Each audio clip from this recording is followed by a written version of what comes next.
Yes, I want you to come back here and Badwam Jumadi so live on Adom TV, DSTV channel 280, Go TV channel 119, Multi TV, Digibox no see live and so a hodom. Sound so and I check on Facebook. Adom TV. And I say Adom TV Extra. Extra near XTRA. Extra. Then on YouTube, we see Adom TV. You didn't know an audio for message to podcast the amount after the show with me. I can walk out with you. The full session of the show. With me, in your quiet, with me, I can walk you. No, some more and a chair at the Guya. Baby, address Adom any Dubawa collaboration. You find the factual collabo. We are not about case, and there's about her. And some amount for a man of 4B a can ya. And no cre, a young trouble, no cre, esse. Near wo slim ne can ye, nor ha no can, nor can any no cra, and your can no cre, and what money ye. You see, free sabre, a copy say to our banner dear. Ye be cross check ya, fact checking, sim beer, nipper beer, the moo draw cast with me carry influence piano. You be fact check it, now my phones, we your kind dear, and no cre. We your kind dear a yentro. We your kind dear hanani and or the can once again the accuracy is an art more dear. And me had more meaning because we be able to come. Yam I was a young fact check him.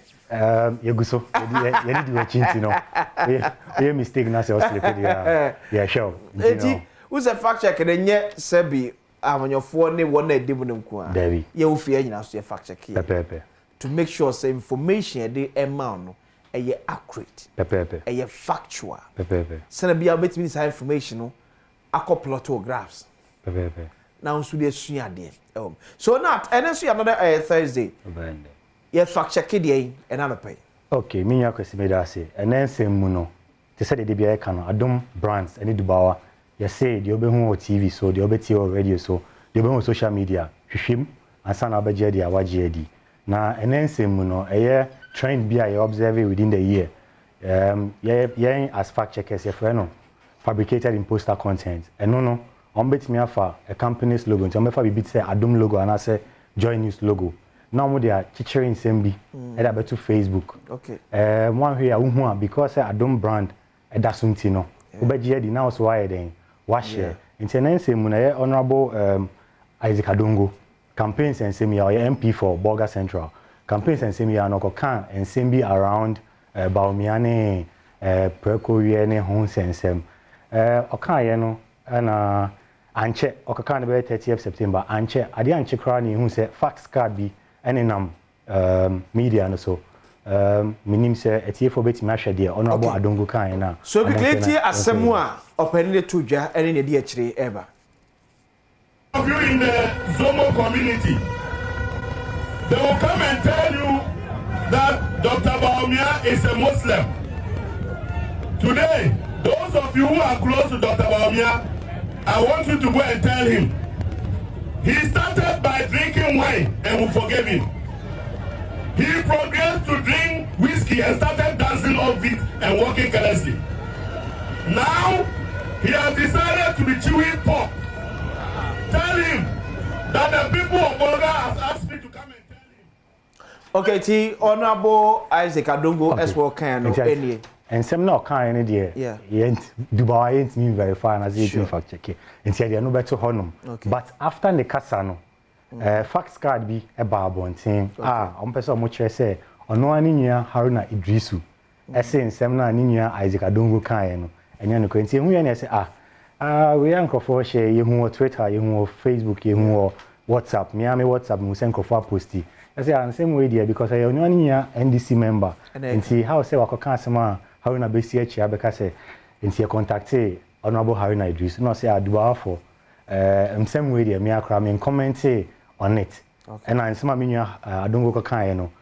Me tie akra na my head maka ho asem. Na de woman ehu no. Amufa Capital Radio I Kumasi for logo. And am the fact card no. Into who a we will be our Capital Radio as my who I'll be JD say I am passing be honorable Haruna Idris Akokan and same be say Capital Radio. You bisa Capital Radio for manager eye kosi asese e Kumasi ebusa no no so say oh there be ensem bi say omukra mom put out any fact card bisa enti ensem bi say ahwefo na say tiefo hu a omon this card enti say ahwefo hu bibi say a omonye very careful enye ni nyina na free media houses no hono ebi wono ma enye no kre media houses no eni mo hwe enti ene ensem a yede It's the fact of the matter is sir code card na na mabontin amanfo ekenkan say onamo haruna eduso abashi Isaac Adongo eba na sim yo kan no enye no kre sir code card no nsem no enye no kre ntutia bo fatu be there be anything I catch say if you want to be factual it should be Adom or the Adom brands. If you want to be factual onsem kem na odi say asma we dey make career me ti free Adom and I make can aha no so hwe aha and also hwe there be make us say emotions yen fanye adwuma ye eye fact eye 2 eye 2 eye 3 eye 3 me susu say me dwen say me feel say na me cast na adwen me say emu bie no ede journalism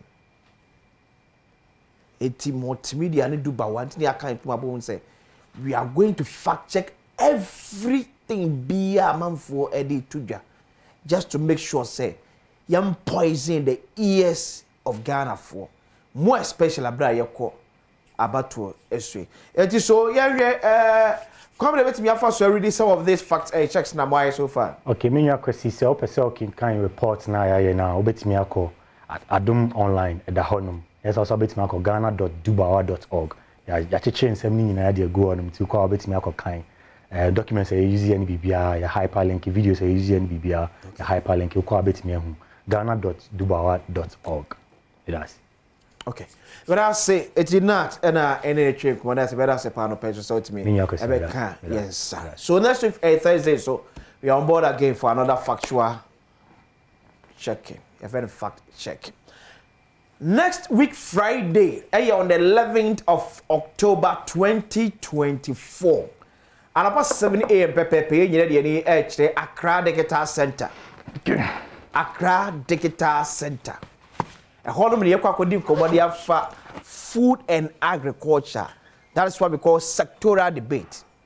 Jumedia Adom Ashe Edi Ebro Adom TV Adom 106.3 FM share the Ebro. Every 2 weeks be same. You share sector by sector. Send your modern akode afa. So then another dankwa Akufo-Addo led MPP government na konta di achirem. Then the same person on behalf of MPP no ebebu nkompa me akoyechi kakra na afe wabon kontina me ahwe anim into the manifesto of Dr. Alhaj Mahmoud Bawumia. Some of Nema NPP war yon person me yede Ghana for said Dr. Mahmoud Bawumia enya kwanya be Ghana mampania. Then we do same for the National Democratic Congress. So the power by bu nkompa akade akoyechi Professor John Evans Atame John Mahama administration die shedo dugu akom de ma yekua wonsem wo fira bam na kua wonsem etesem na se John say nya akonya be betra Ghana ba nwane so a yekua wonsem be ne sei sankoma yekwa akodia no usu o chefa ewom ebie follow to usu betimi agya comment e de ato your social media handles bia bo se stream bia fa question to ebeji bre na ebisa na nyina de ma so kai nyame adwa Thursday Friday ochina week. So nice, how am I more same need ya kwesi ensi ochina na pawesa de ahia ko bu ochina pawse eti e de every honum. Me kwere the voters voice e de to aso de ama. Thank you for being part of Adom TV. Background.